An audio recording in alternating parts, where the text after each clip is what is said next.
क्या हम सच में बंदरों से आए हैं या हमारी उत्पत्ति कहीं और से हुई है? यह सवाल हमारे अस्तित्व के मूल्य को समझने की मानवीय जिज्ञासा को बखूबी दर्शाता है।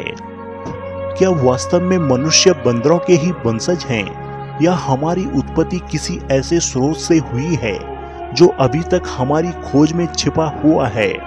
विज्ञान, जीवशास्त्र और मानव इतिहास के जटिल पहलुओं को मिलाकर इस रहस्य को समझने की कोशिश की जाती है। इस डॉक्यूमेंट्री में हम इन पहलुओं का गहन विश्लेषण करके और विकास की इस अद्भुत कहानी को सरल, रोचक तरीके से आपके समक्ष रखेंगे। चार्ल्स डार्विन की प्राकृतिक चयन की अवधारणा ने मानव और बंदर के संबंधों पर एक नया दृष्टिकोण डाला था। उनके अनुसार हर जीव धीरे धीरे अपने वातावरण के अनुकूल बदलता है। अफ्रीका में लगभग 7 मिलियन साल पहले कुछ ऐसे ही समान पूर्वज थे, जिसने मानव और बंदर की अलग अलग विकास यात्रा की शुरुआत की। वह समान पूर्वज वनों और जंगलों से भरे एक प्राचीन संसार में रहते थे, जहां से पृथ्वी के अलग अलग भागों में प्रजातियों का विचलन शुरू हुआ। मानव की उत्पत्ति को समझने के लिए वैज्ञानिकों ने जीवाश्मों और डीएनए के परीक्षण का सहारा लिया है।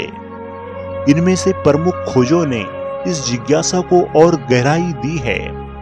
इन्हीं में से कई पूर्वज उभर कर सामने आए, जिनमें लूसी भी एक थी।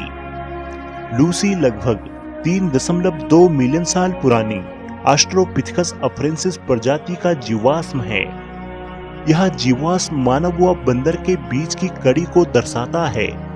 छोटे कद के बावजूद लूसी की हड्डियों की संरचना से पता चलता है कि यह जीव सीधे खड़े होकर चल पाते थे।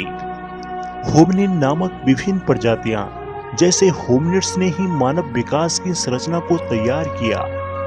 इन्हीं प्रजातियों से मानव का पहला स्वरूप उभर कर सामने आया। होमो इरेक्टस ये पहली मानव प्रजाति थी जो आज के लोगों जैसा खड़ा होकर चल सकते थे और आग का इस्तेमाल करते थे। यह लगभग 1.9 मिलियन साल पहले अस्तित्व में आए थे।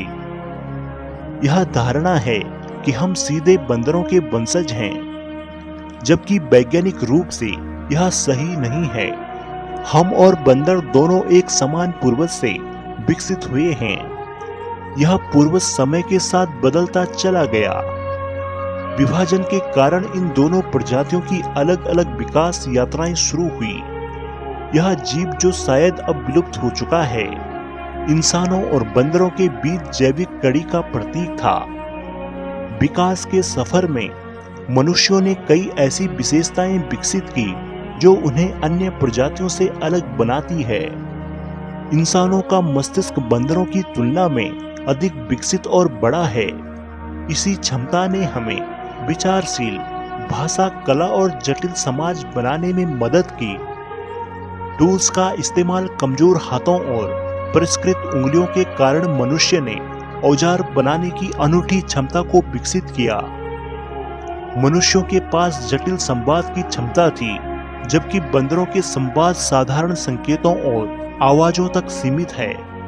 मानव उत्पत्ति का सवाल हमेशा नए विचारों को जन्म देता है।